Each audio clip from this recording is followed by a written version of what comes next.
YouTube, what is up, everyone? Can't believe it's already that time of the year, right? It is time for my NFL wild card predictions for the 2021-22 postseason. Super wild card weekend is upon us. I hope you guys have been doing well as of late. Of course, I got more college basketball content coming along the way. I'm gonna try and ramp that up again, of course, but it's hard to when you got COVID problems and stuff like that in the league in college basketball. But here though today to predict some of these wild card games today. It's been quite the season. 17 regular season games, lots of ups and downs this year. This has got to be probably among the most bizarre seasons I've ever seen with the NFL. One more thing real quick.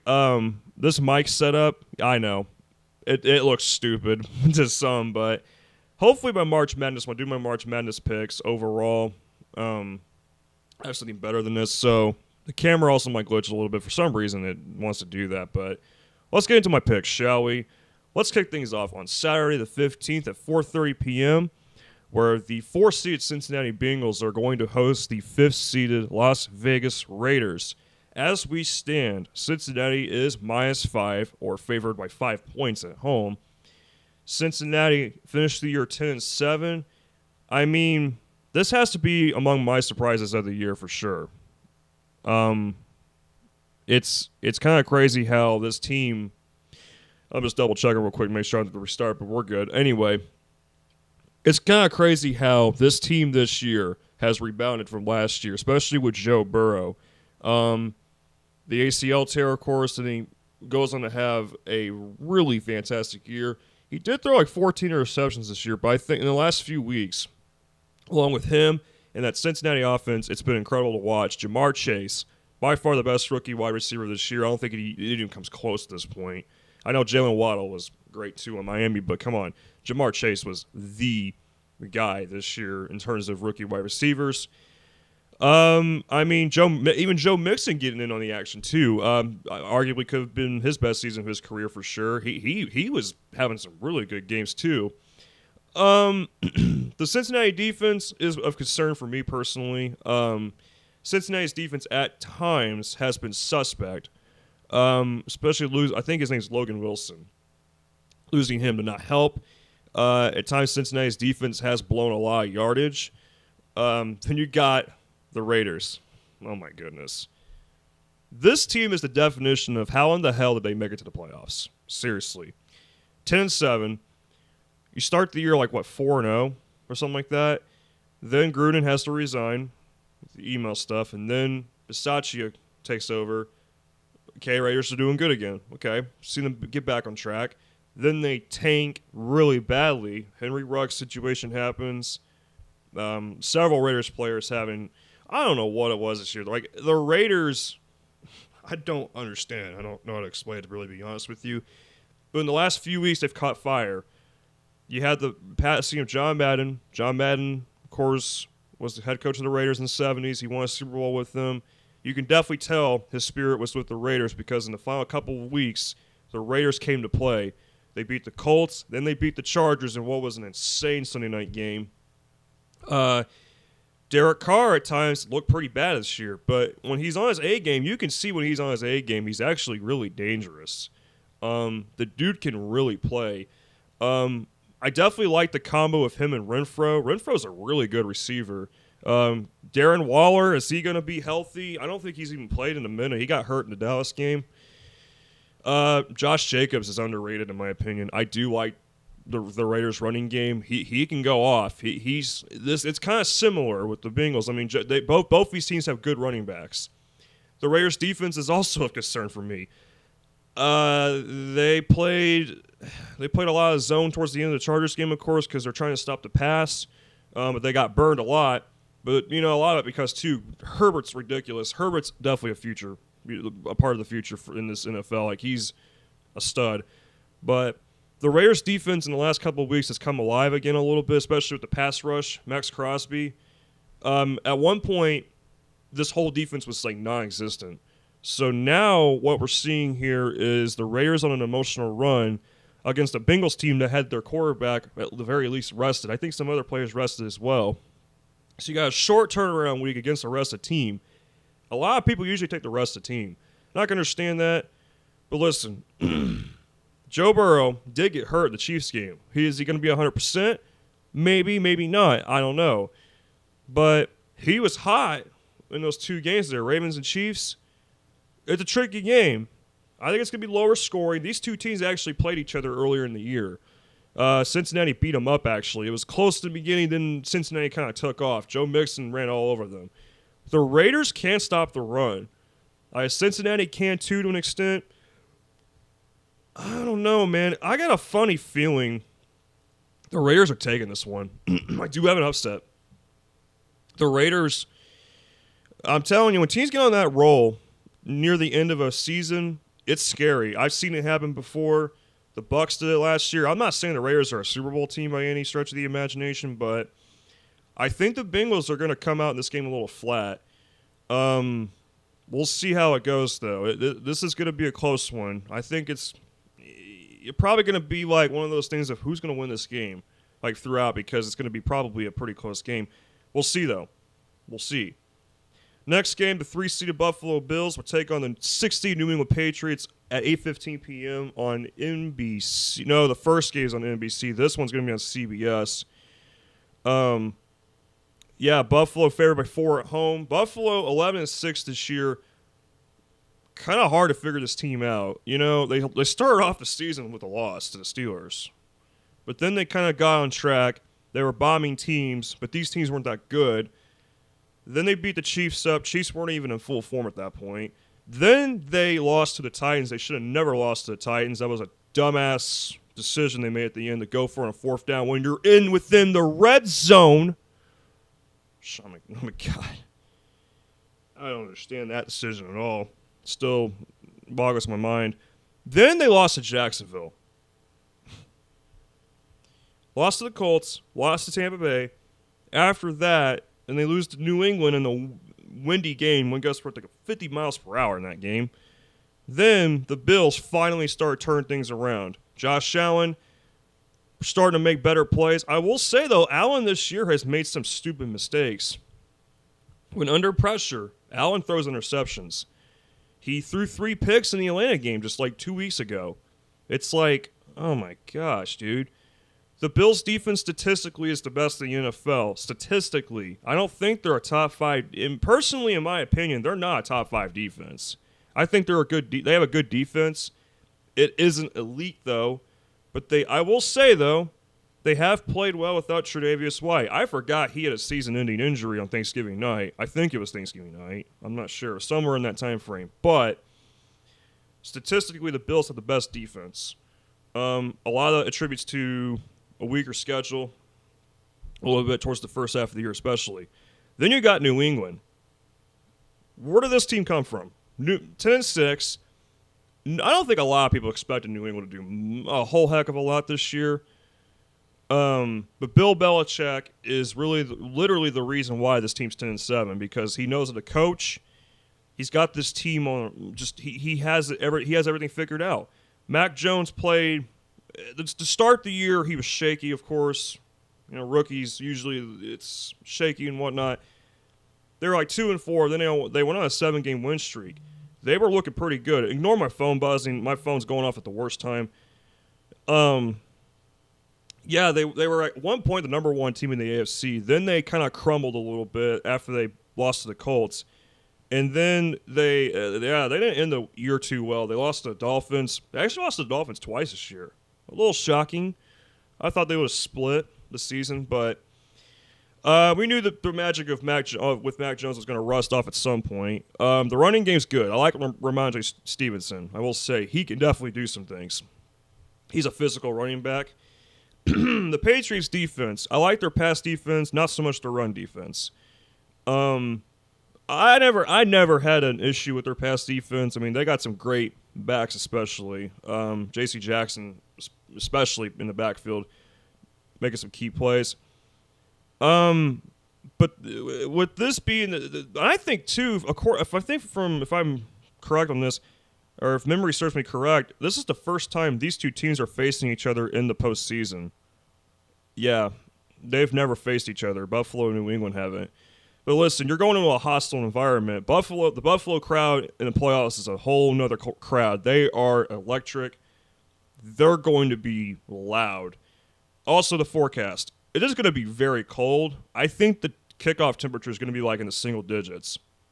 So some people are going to be thinking, oh gosh, is a repeat of that game of where Mac Jones passed 3 times going to happen again? They run the ball. No, I think the Bills are going to win this game. Absolutely. Could it be close? Sure. Belichick is not going to go down without a fight. He usually doesn't. Doesn't go down without a fight. So expect this one to be close, but I think Buffalo pulls away at the end. All right, let's move on to Sunday. I'm going to speed things up just a little bit here. On Sunday the 16th at 1 p.m. on Fox, we will have the 2-seed Tampa Bay Buccaneers, the defending Super Bowl champions, taking on the 7-seeded Philadelphia Eagles. Tampa Bay is favored 8.5. Tampa Bay this year, and it's no surprise they made the playoffs again. Even before the season, a lot of us were like, oh yeah, they're going to do some big things. Their roster's elite. May have had the best roster going into the season overall, most likely. But they had a 13-4 record, but that didn't come without its struggles. I will tell you, Tampa Bay's had kind of an interesting year, to say the least. 6-1 at one point. They lost to the Rams. That was their first loss of the season. Then they lost to the Saints on Halloween. That's where things kind of changed a little bit. The Saints beating them then and there. I'm thinking, okay. I mean, I wasn't too alarmed by it because the Saints, for some reason, always figures out the Bucs. They just play physical defense, literally. They just kind of bear down the hatchets, literally. But Tampa Bay had to come back against the Colts. Then they got shut out by the Saints. That's when I started getting worried. I'm not going to lie. That's when I started thinking to myself, I'm telling my dad this, and my dad was kind of like, I'm telling him, look, I'm not sure about Tampa Bay. I'm not. Injuries started to become a problem with this team. Tom Brady's first shot lost since 2006. Then the Antonio Brown situation happens. We're not going to go into that. All I'm going to say is that dude needs to stay out of the league. Get him some help, too, though. He needs help. But he does not deserve to play at all. I think it's already been proven that. I mean, seriously. Godwin goes down with an ACL injury. Mike Evans may not even be 100% still. They just signed former Buffalo receiver John Brown. Fournette may not even be back for this game. The defense is taking hits too, especially in the backfield. Vita Vea, though, I mean, really having Vita Vea, though, at the front, though, really helps because he is such a dominant nose tackle. Richard Sherman, though, just went on IR for the second time. That means he's done for the season. So now you're looking at the other end of the spectrum of Philadelphia. They finished the year 9-8. This has been strange, to be honest. Like, this is the only word I can use for Philly because this team started off like 2-5. They started off strong out the gate against Atlanta. Then they really struggled. These two teams did play, and Philadelphia actually almost beat them. It was in Philly. The score was 28-22. But they weren't running the ball then. They were not running the ball. They were doing a lot more passing. And I don't trust Jalen Hurts as a passer. It's weird because the year before, in his rookie debut, he threw 3 touchdown passes. I don't know. That's whatever. But the matter of the fact is this. Once Nick Sirianni got this team to start running the ball more, figured things out, everything's been clicking for this team. Philly's pretty hot right now. I know they lost to Dallas, but they were having their backups play. Hurts as a runner, great. Miles Sanders, I think, is coming back. He had the hand surgery. Jordan Howard, Boston Scott. Philly might be the best running team in football right now. I mean, they got this running game going like just no other. The Eagles' defense is actually playing better, too. They did not look good at all in the first half of the season. Then they started flipping the switch somehow randomly. So the Eagles, they might make this close. I think this is going to be a little closer than some people think. But at the end of the day, I'm still taking Tampa Bay. But I could see this being an upset. I would not be completely shocked if Tampa went down here because this is just not the same Tampa team. They've been having some struggles this year. But Tom Brady, I think it's mainly because of Tom Brady. That's why I'm picking Tampa, okay? Listen, he's going to get the job done. But I don't know, man. The Eagles could pull this off. They really could. Let's go to the 4:30 p.m. game on Sunday. This is a throwback to the 90s, that's for sure. I think this is the first time they are facing each other since the 94 NFC Championship, if memory serves me correct. Yeah, and that was actually one of the most bizarre championship games ever. The 3-seed Dallas Cowboys are going to host the 6-seed San Francisco 49ers. Dallas is a 3-point favorite only. That should tell you something about this one. Dallas finished the year 12-5. Don't let the record fool you. This team's been having some issues this year, that's for sure. The first half of the season, we're looking at an offensive powerhouse. The defense was still not quite all there. They were starting to work their way up. Trayvon Diggs having like one pick a game at least, which is incredible.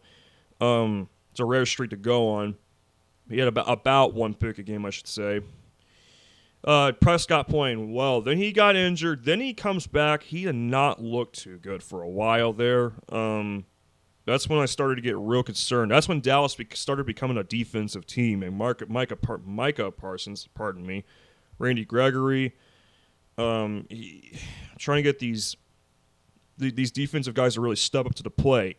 Now, I will say, Dallas is able to get takeaways pretty easily, but they do give up a bit of yardage. So there's kind of a two-way, it's a catch-22, it's a two-way street there with this defense. I really want to see Ezekiel Elliott get going more. Michael Gallup he's done for the season. He got injured in the Arizona game. Amari Cooper needs to get going. Where's CeeDee Lamb at? I have not seen much of him in the last couple of weeks. Schultz has been an important figure. I've seen him get quite a bit of work in these games. But Dallas' offensive productivity as a whole is concerning, very concerning at times. I don't want to hear the whole thing of Dak Prescott threw 5 touchdowns against the Eagles. It was against a bunch of backups. Okay? Let's not forget that. San Francisco, on the other hand, I thought they were DOA at one point. I swear, I thought they were done. This team looked like... This team was basically moving at snail's piss speed, pretty much, in the season. I don't know. Seriously. They finished the year 10-7. They were like 3-5 at one point. They lost to the Colts. They had gotten beat by Seattle. They lost to... Oh, gosh. It's been quite... The last few months have been kind of long for me. I'm not going to lie.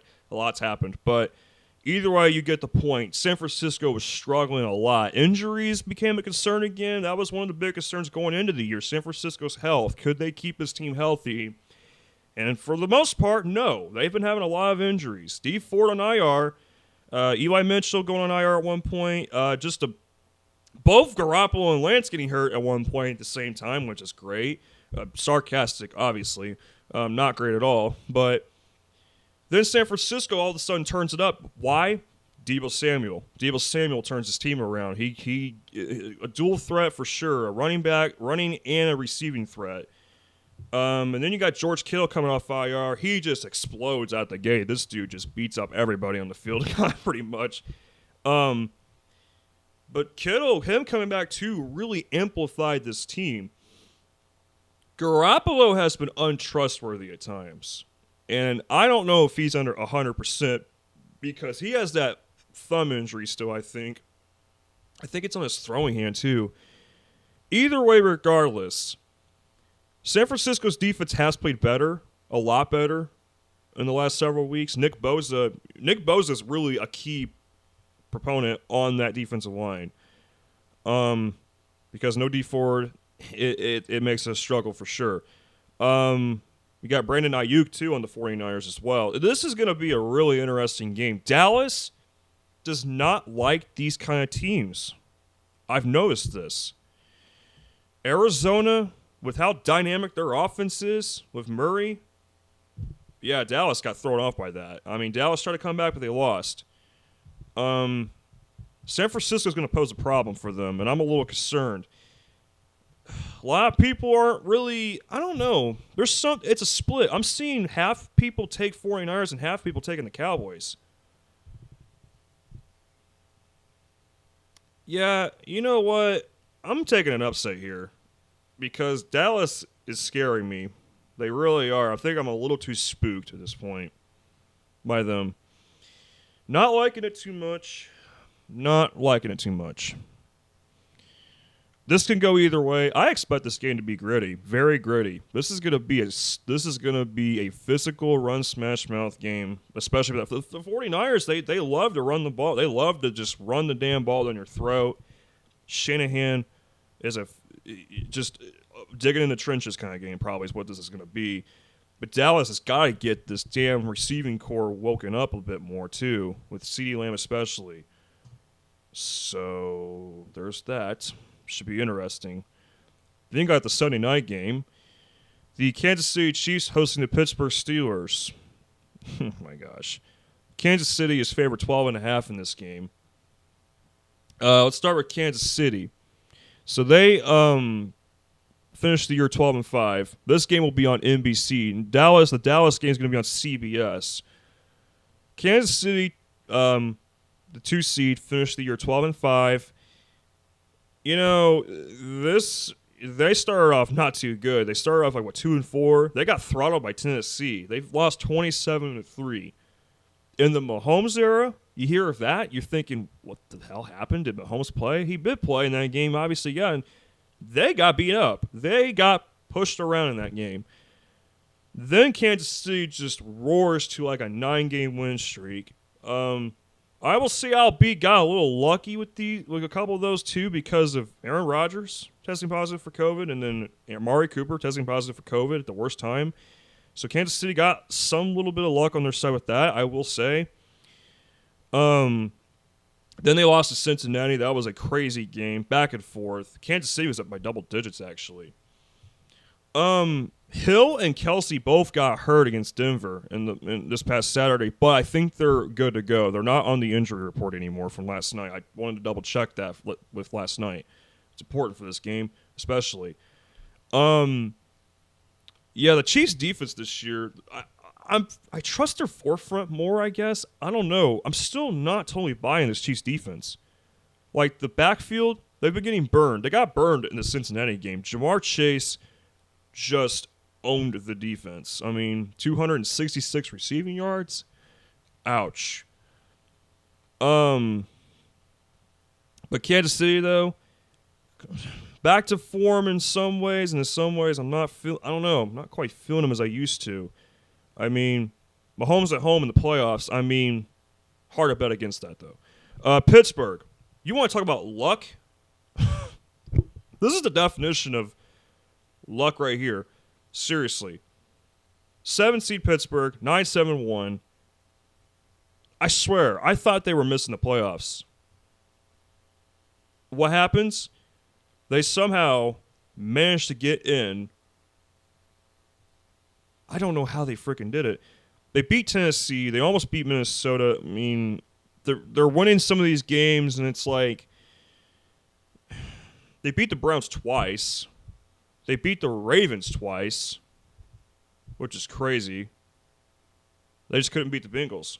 That is where they kind of set themselves up for success. Those division wins were huge.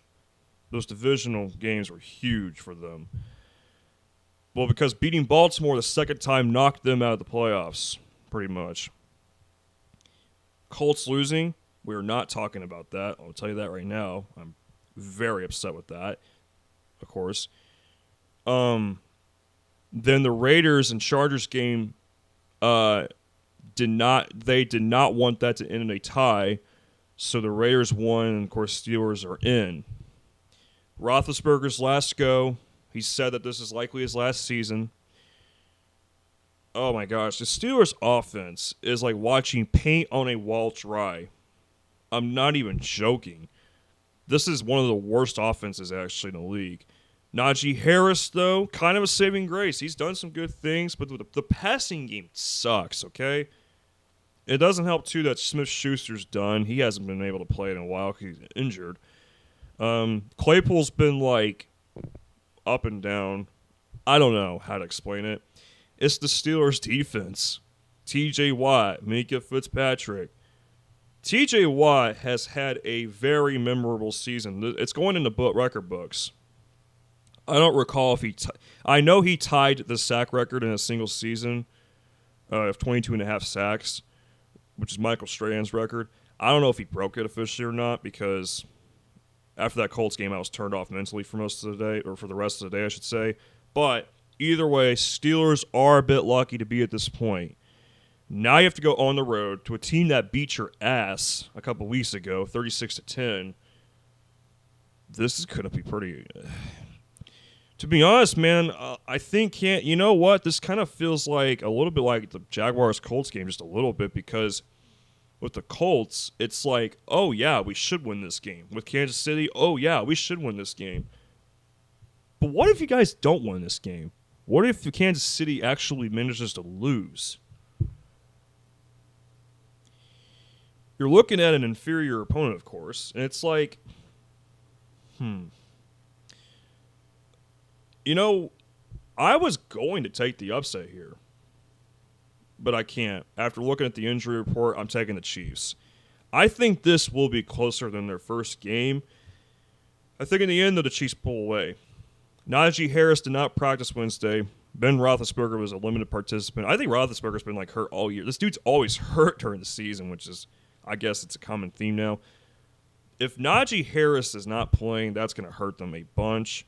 So I'm actually going to switch my pick to the Chiefs. I was going to take the upset. I was actually dead set on taking the upset here, but I'm not going to do it. And this could be the best game of the weekend, though, of the entire wild card round. On Monday night, 8:15 p.m. on ABC/ESPN, we have the 4-seed Los Angeles Rams taking on the 5th-seed Arizona Cardinals. The Rams are favored by 4 points. The third time this year these two teams will play each other.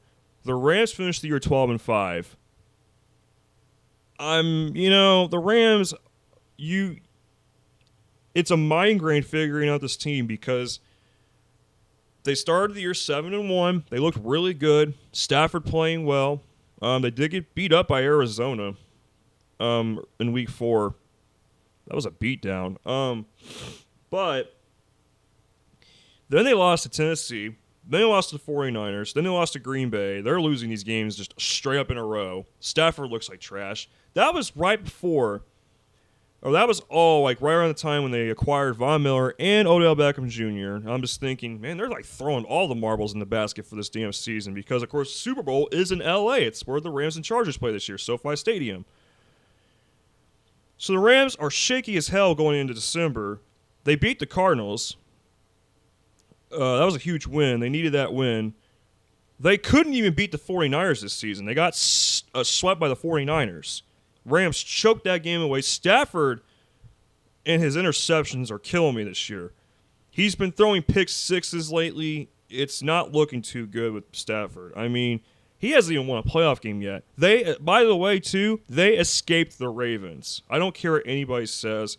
They escaped Baltimore a couple weeks ago. They were down by 9 points at one point in that game. Rams defense, I'm not the biggest fan of. I'm not. Jalen Ramsey's overrated, first off. I don't care what anybody says. The Rams are overrated a little bit, still in my opinion. I want to see them actually do something in this postseason. I mean, yeah, they finished 12-5, but they've been having some strange like WTF moments. You want to talk about WTF moments? Arizona, 11-6. Can you believe this team actually started the year 7-0? Then they go 4-6 the rest of the way? Oh, I got one thing to say about that. Cliff Kingsbury. I don't trust him at all. Who would trust him? Would you? Not me. I know that. Kyler Murray, this entire team was playing on another level the first half of the year. Then they lost to Green Bay. They actually managed to adjust well in that game. Then the rest of the season was a damn struggle. Arizona does not play good at home at all, but they're 8-1 on the road, which is ridiculous. It's that favors Arizona, I guess. Well, with the Colts, they were 5-2 on the road going to Jacksonville. I'm thinking, that favored them too. What happens? So, nothing's guaranteed. Oh my gosh. The Cardinals, it's like with Kingsbury, his plan. I don't know, man. I really don't know. hard to figure out with this one. The Cardinals defense is really damn good. They do effectively blitz.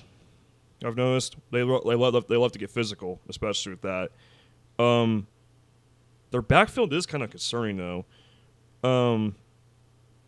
But gosh, without DeAndre Hopkins though, then they're talking about J.J. Watt returning. Are you joking? His whole shoulder's destroyed. Okay, like seriously, dude has to have surgery on. They're talking about him coming back. He's not playing this weekend, by the way. I just want to let you guys know that he's not playing on Monday night. They already announced that. This is going to be I think this is going to be a shootout, most likely. A lot of people are talking about that, and I agree. I think it will be. But you know what? I think at the end of the day, I have to pick the Rams. Because one thing's for certain, they really want to get Matt Stafford his first playoff win of his career. I think this would really be a statement. This would be definitely a statement win for the Rams if they won, especially for Matt Stafford, in terms of Matt Stafford, because of him winning his first playoff game. Cardinals have been way too shaky lately. I know they went to Dallas and won, but Dallas has also been shaky too. Cardinals lost to Seattle at home. They could have won that game and taken the 2 seed or 3, whatever the hell it is. But no, we decided we're just gonna play like a bunch of dumbasses and lose to Seattle. I mean, is that logical thinking? Not really. So yeah, a lot of this boils down to Kingsbury and how much it's like the second half of every season, he collapses. So I'm going to take the Rams as a nail biter. This will be my nail biter of the weekend. But that was it for my picks. I hope you guys enjoyed them. Tomorrow, I'm going to do a full video, like a full playoff prediction video. Not only the wild card picks, of course, as well, but up to the Super Bowl, who I think is going to win the Super Bowl. That's coming tomorrow, and then more college basketball content on the way, too. Hope you guys enjoyed it. Take care, everyone. Have fun watching the playoffs this weekend. It's going to be great. Probably be great stuff. I'll see you guys again later.